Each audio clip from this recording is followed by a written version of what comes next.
Hello, hope you're doing well. Today we're going to go over how to create a dynamic speedometer in After Effects and Adobe Illustrator. Not only can speedometers be a great way to visualize data, but these concepts can also be applied to other projects and other UI elements. So without further ado, let's get into it. So the first thing we're going to need to do is we're gonna need to download a speedometer. Without having to create our own, we can download one on freepik.com. The only caveat is you have to give the creator who created it credit, but that's no big deal. This is just for tutorial purposes. And the one that I decided to go with is this speedometer right here. We're gonna download the zip, we're gonna extract it, and we're gonna import it into Adobe Illustrator.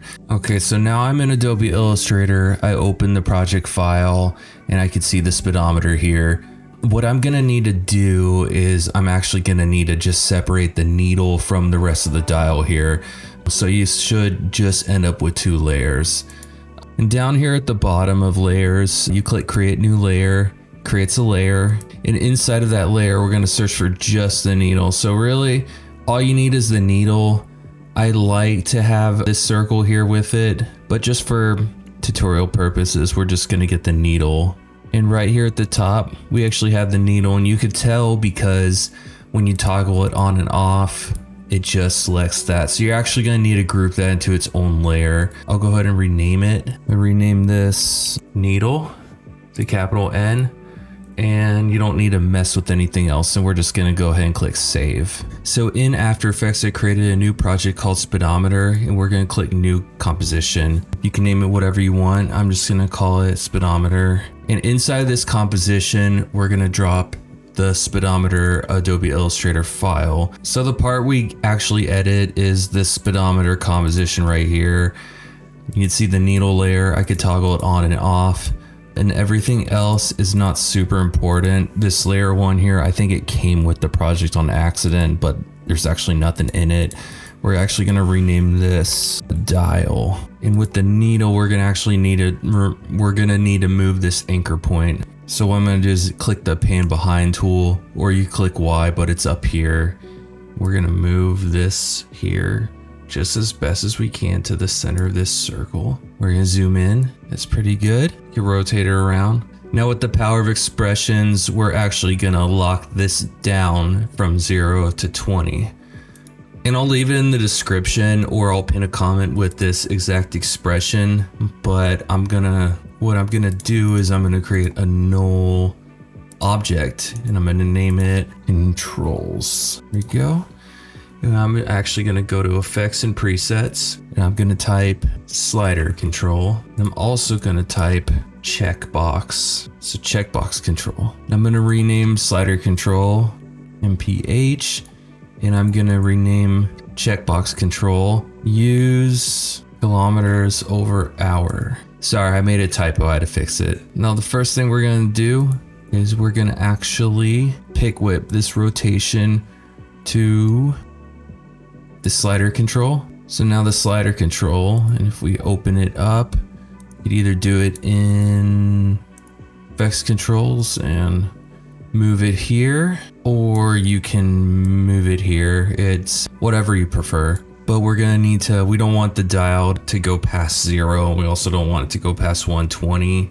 We want this to be a practical solution essentially. And we're gonna let's move this up so we could see a little bit better. In the rotation expression, we're gonna actually delete what's in here, and we're gonna copy something else. And of course there's an issue going on, which I'll need to fix. It's because it's the wrong name. The checkbox is the wrong name. So let me go ahead and rename that. Now let's move this away just so I can show you what's going on here. It's locked, but it's not locked at the right spot. So I'm gonna show you how to do that.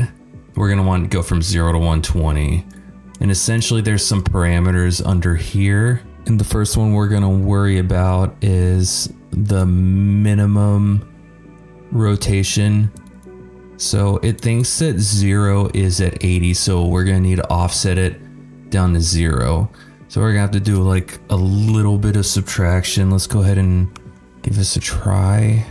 Forgive me, I was on the wrong one. I was on kilometers. We're gonna worry about miles per hour right now.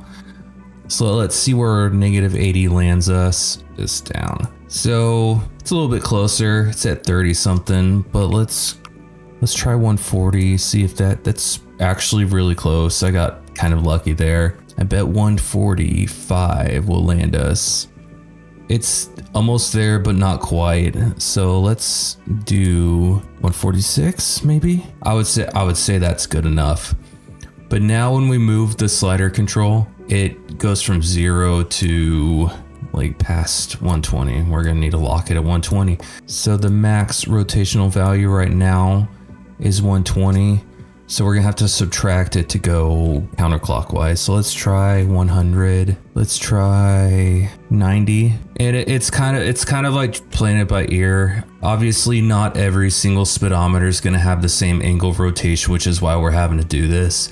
The one that you're trying it on might be completely different. There might not even be kilometers per hour values. It might just be one or the other. I just have this here to give you the option to check in this checkbox for it to change. So essentially it's gonna change between kilometers per hour and miles per hour, essentially, just depending on if you're using a metric car versus imperial system. Which I'm in the US, so we use imperial system, but in Europe, I know they use kilometers per hour. Most of the world, we're the weird ones. So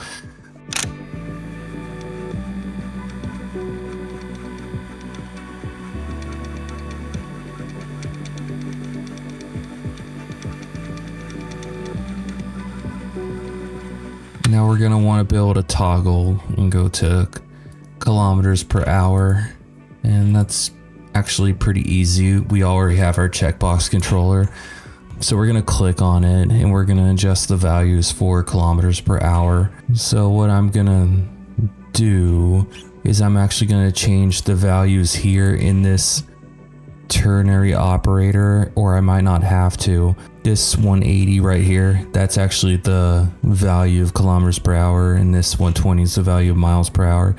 I had that correct, and you could actually tell the calculation it's doing based on here.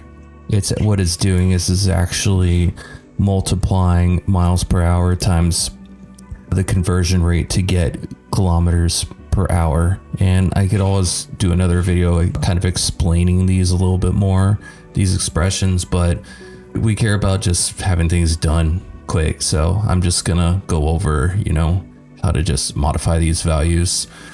So let's start with the minimum value. We'll go down as far as we can. Actually, we can't go past 0, so -4 is fine. It's like we're at 0.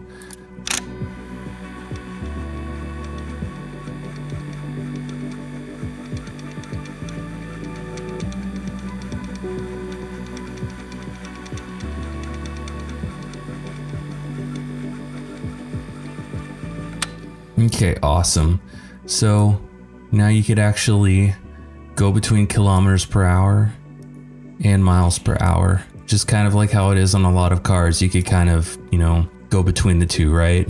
So that's how you do that. But one other thing that I want to do is I want to digitally sort of show the exact amount that it says, because not everyone wants to read dials, right? They want to see the text, and I'm not going to have this giant red text here. I'm gonna pick a different font. There, that wasn't showing. I'm gonna do Montserrat regular. I'm gonna change the color here. I'm gonna change it actually to this gray that's on it. In paragraph, I'm actually gonna do a right alignment, and I'm gonna kind of move it over here to a certain place. And you don't need to change the text yet. The expression's gonna do that itself. So what I'm going to do is I'm going to modify this source text expression by holding down the Alt key, clicking it, and I'm going to paste in this expression right here, which I'll leave in a pinned comment. Now in the control layer, let's test this out, making sure it doesn't go below 0, but we're going to actually go from 0 to 86, back to 40, or essentially any way you really want to test.